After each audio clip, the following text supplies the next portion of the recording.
Howdy, this is your moose shooting report for the last week of August 2024, Monument Valley.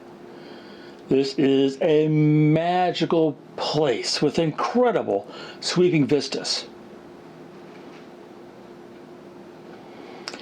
Now, I am shooting this report from the balcony in my room at The View.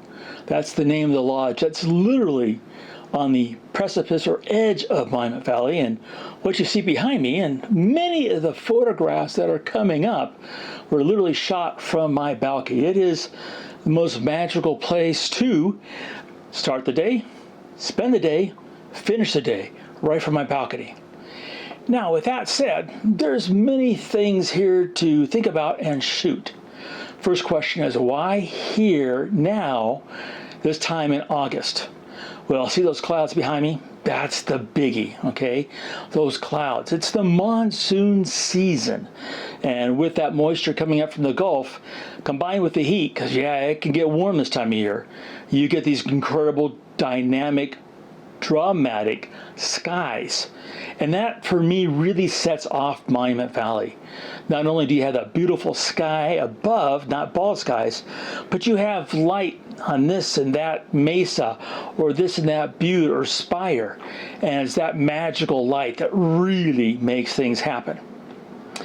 So, get up.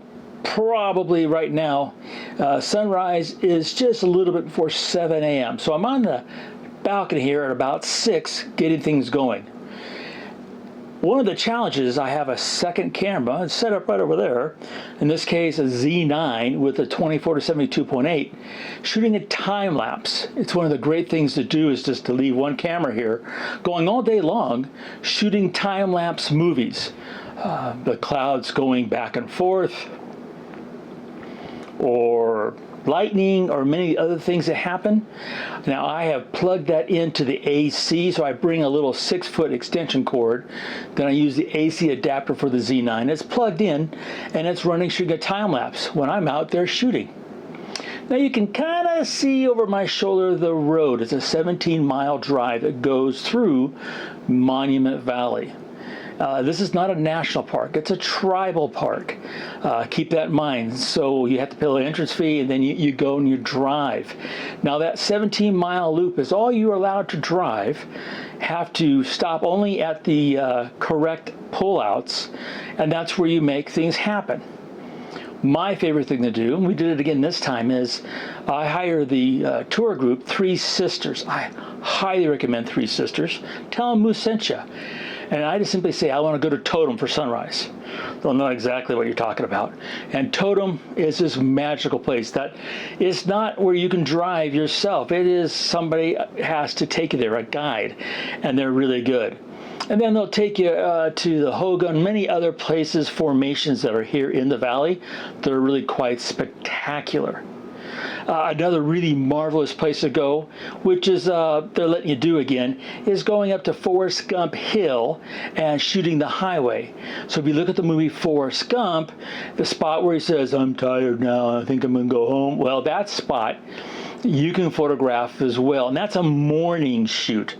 Now, a lot of the shooting here is really kind of just early morning and late evening. Midday, unless you got some really good clouds, it could be really, really hard light. So something to think about. Another thing I want to recommend is before you come, watch some of the old classics like She Wore a Yellow Ribbon or Searcher, some old John Ford movies. They give you a really good idea of what's happening here. You can eat here at The View, but I go and get all my meals across the way at Goulding's, which is a good place to eat, but they also have a really great museum. You get an idea of what Monument Valley was about just 100 years ago and how many of these formations got their name. In the video here, you can see over my my right shoulder, you can see Merrick, and then you can see a little bit of East Mitten, or the right mitten if you're looking out there from your balcony. Many of these mesas and buttes and bluffs have different names like Elephant. They change one name from Camel to Snoopy, but they're all part of the flavor and ambiance that is Monument Valley. When it comes to gear, my primary shooting has been the Z8 with the 24 to 120 zoom on there. It works really well. The other lens I've used a lot is the 100 or 400, and a little bit the 14-24. One tool you want to think about is bringing the polarizer. You rotate it to remove the reflection, especially at bald skies, of the blue sky off the rock.